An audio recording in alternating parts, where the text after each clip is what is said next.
Assalamualaikum warahmatullahi wabarakatuh. Jumpa lagi dengan saya Indra Setiawati di program unggulan Kanwil DJP Jakarta Selatan 2, yaitu Kupas Tuntas Undang-Undang Harmonisasi Peraturan Perpajakan.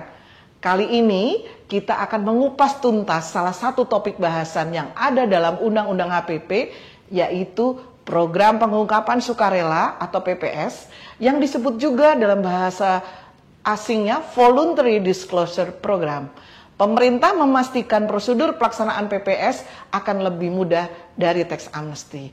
Kita sudah tahu pada tanggal 7 Desember 2021, Ibu Menteri Keuangan Ibu Sri Mulyani di hadapan para WP prominen dan para wajib pajak, influencer dan artis menyampaikan mengenai beberapa hal terkait dengan adanya PPS ini.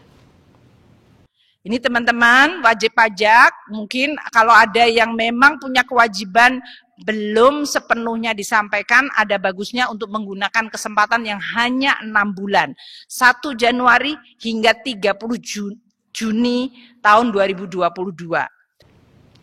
PPS akan memberikan kesempatan pengungkapan sukarela kepada wajib pajak yang selama ini belum melaporkan kewajiban perpajakannya. Untuk mengetahui lebih lanjut program pengungkapan sukarela ini, saya akan berbincang dengan narasumber yang handal yang akan menemani saya selama 60 menit ke depan dalam program Kupas Tuntas Undang-Undang Harmonisasi Peraturan Perpajakan.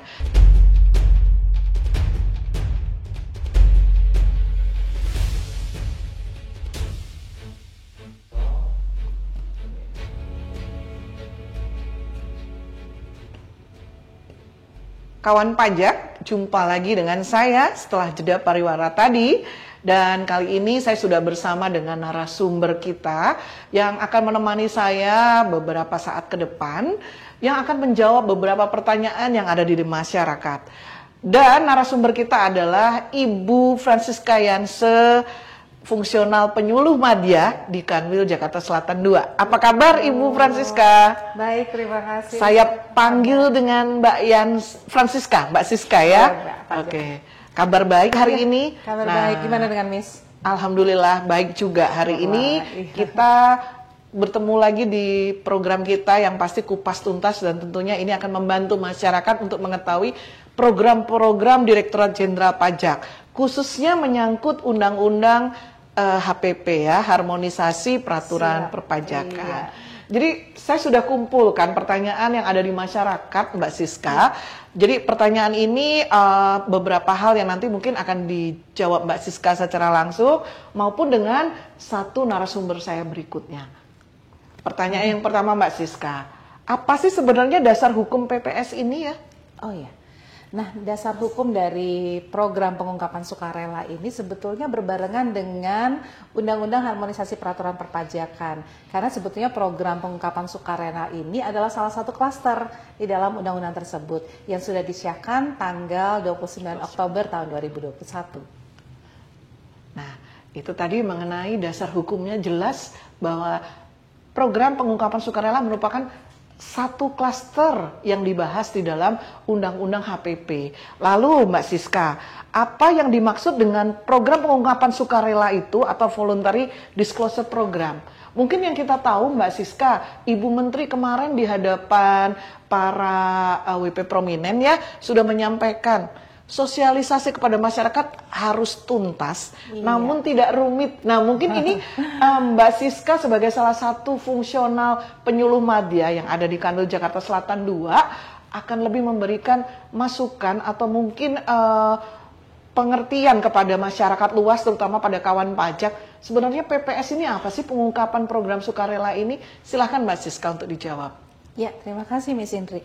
Nah, kawan pajak, sebetulnya program pengungkapan sukarela ini karena kita tahu tadi berbarengan dengan adanya Undang-Undang Harmonisasi Peraturan Perpajakan atau yang sering kita singkat jadi Undang-Undang HPP begitu ya, Miss.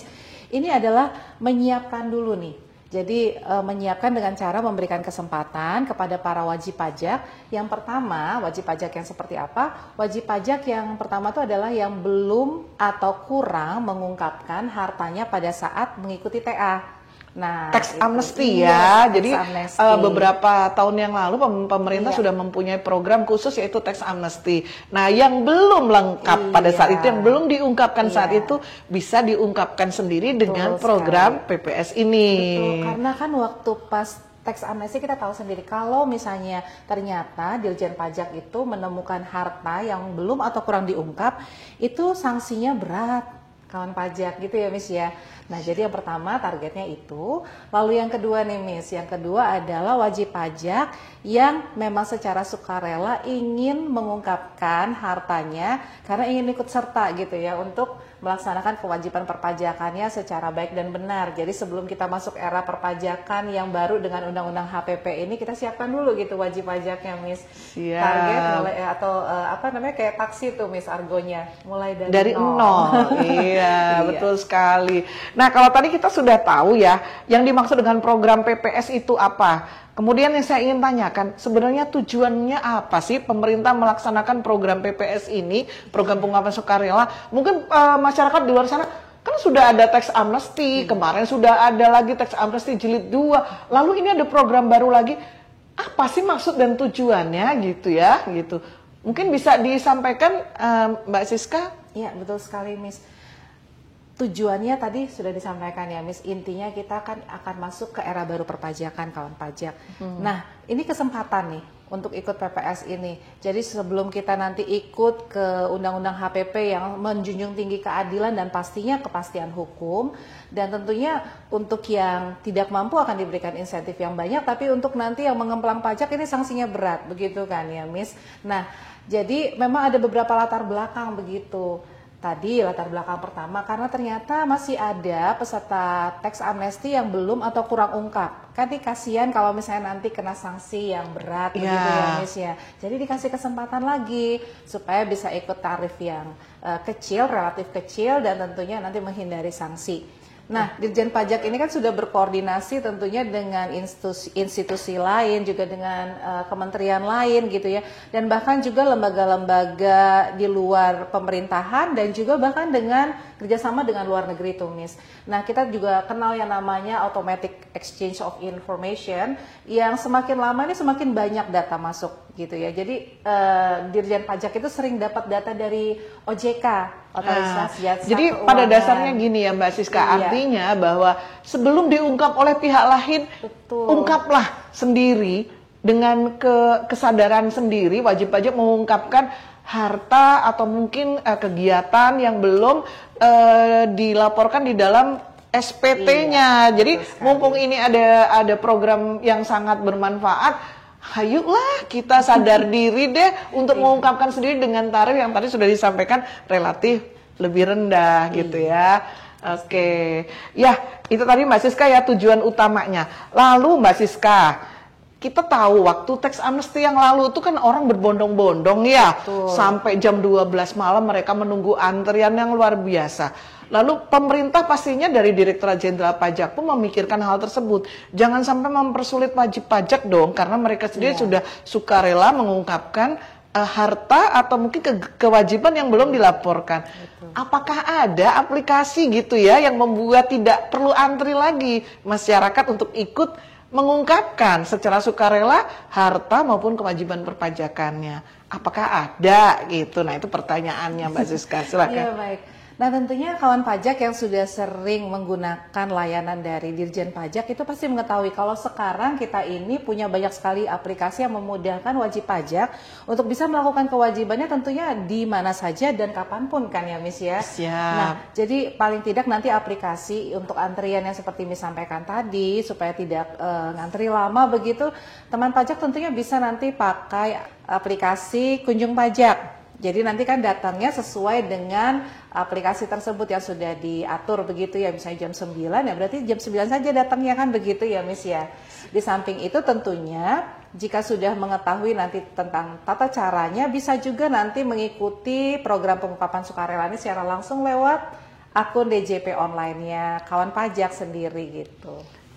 Jadi dibuat lebih efektif, efisien tanpa antri. Betul. Jadi buat kawan pajak di luar sana tentunya ya segera manfaatkan PPS ini. Namun kita akan berbincang dengan satu narasumber handal lagi yang akan kita bicarakan mekanismenya seperti apa sih. Kalau tadi sudah tidak perlu antri lagi, tujuannya adalah untuk pengungkapan yang kurang supaya tidak ada tidak ada penegakan hukum, kemudian ada hal-hal yang terkait dengan kemudahan. Kita akan kembali lagi setelah pariwara berikut ini.